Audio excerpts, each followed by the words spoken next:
कभी हमारा देश पूरी दुनिया में सोने की चिड़िया के नाम से मशहूर था, लेकिन आज जो हमारे देश में भुखमरी, बीमारी और बेघर लोग हैं, उन्हें देखकर इस सोने की चिड़िया वाली बात पर यकीन करना थोड़ा मुश्किल हो जाता है। लेकिन जो सच है वो सच है। प्राचीन भारत में कोई भी ऐसा घर नहीं था जिसके पास अपना खुद का एक छोटा सा व्यापार ना हो।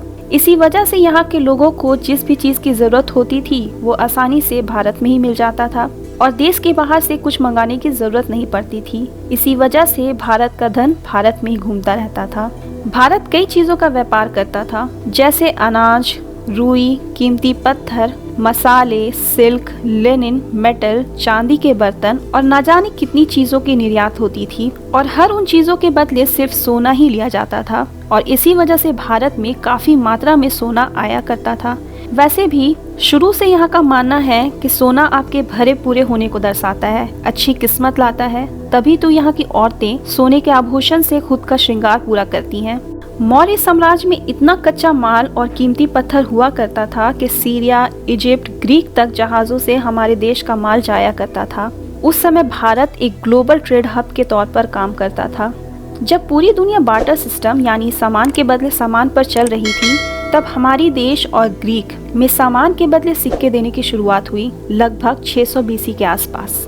प्राचीन भारत की कलाकृतियों का एक शानदार पेशकश मोर सिंहासन, जो 1150 केजी सोना और 230 केजी कीमती पत्थरों से जड़ा था। 17वीं शताब्दी में इसे शाहजहां ने बनवाना शुरू किया था। इस तख्त को बनाने में एक सोच थी कि सिंहासन तक पहुंचने के लिए सीढ़ियां बनाई जाएं, जिससे राजा को ईश्वर जैसा छवि दिया जाए। सिंहासन को इन दो खंभों के बीच रखा जाएगा और खंभे भी आम नहीं थे, इनमें मणिक, हीरा, पन्ना, मोती से ये पूरा जड़ा था। साथ ही 10 कुशन थे, वो भी पूरे जड़े हुए और बीचों बीच 185 कैरेट का कोहिनूर था। कहा जाता है कि इस तख्त को फारसी शासक नादिर शाह ने 1739 में युद्ध जीतने के बाद इनाम के रूप में ले लिया था। वैसे तो उसका कीमत आंकना मुश्किल है, लेकिन 1999 में उसकी कीमत $804 मिलियन थी, या फिर सरल शब्दों में कहें तो 2 ताजमहल की कीमत के बराबर। जब बात देश के सोने की चिड़िया कहलाने की हो ही रही है, तो इस बीच हम कोहिनूर हीरा को कैसे भूल सकते हैं, जो भारत के कई सारे राजाओं के हाथों होते हुए शाहजहां के तख्त तक पहुंचा। उस वक्त वो 186 कैरेट का यानी 21.6 ग्राम का हीरा दुनिया का सबसे बड़ा हीरा था, जिसे फिर नादिर शाह के लूटने के बाद 1851 में क्वीन विक्टोरिया के हाथों लगा। तब से ये हीरा ब्रिटिश सरकार के पास है, जिसे सिर्फ रानियां ही पहन सकती हैं, क्योंकि इस हीरे का इतिहास ऐसा कहता है कि जिस राजा ने भी इसे पहना है उसकी मौत हो गई है। ये तो बात हुई कोहिनूर हीरे की, लेकिन अब जो मैं आपको बताने जा रही हूँ वो उस समय के राजा महाराजाओं के खजानों का एक छोटा सा नमूना है।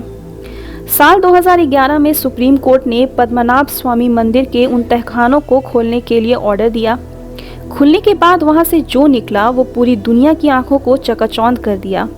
वहां से 1 लाख से भी ज्यादा सामान निकाला गया, जिसमें भगवान विष्णु की सॉलिड गोल्ड की एक मूर्ति थी, गोल्ड चेन जो कि 18 फीट लंबा था, हीरा, मोती, रूबी, सफायर, एमरल्ड के कई भरे भरे बैग मिले।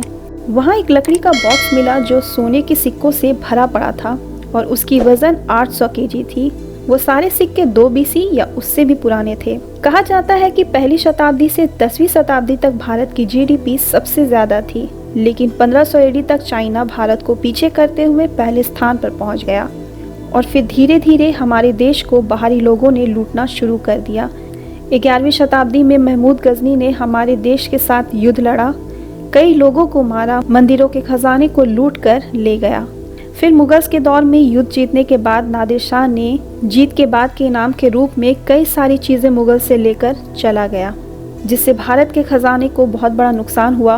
और फिर 18वीं शताब्दी के अंत में अंग्रेज़ों का भारत में आकर घुसना, हमारे खजाने को धीरे धीरे अपने देश भिजवाना, भारतीयों से नौकरों जैसा सुलूक करना, अपने ही देश में लोगों को बंदी बनाकर रखा गया। इतिहासकार बताते हैं कि साल 1702 में भारत की जीडीपी 22.6% थी और इन अंग्रेज़ों के जाने के बाद 1952 में 3.8% हो गई थी। इतनी सारी लूटपाट और इन लुटेरों की चोर भरी निगाहों से हमारे देश के वीरों ने बचाया, लेकिन सोने की चिड़िया कहलाने का ताज सर से उतर गया। लेकिन कोई बात नहीं, उम्मीद है देश फिर से अपना ये खिताब हासिल कर लेगा। उम्मीद है कि आपको ये वीडियो पसंद आया होगा और हाँ, चैनल को जाते जाते सब्सक्राइब कर लीजिएगा प्लीज़।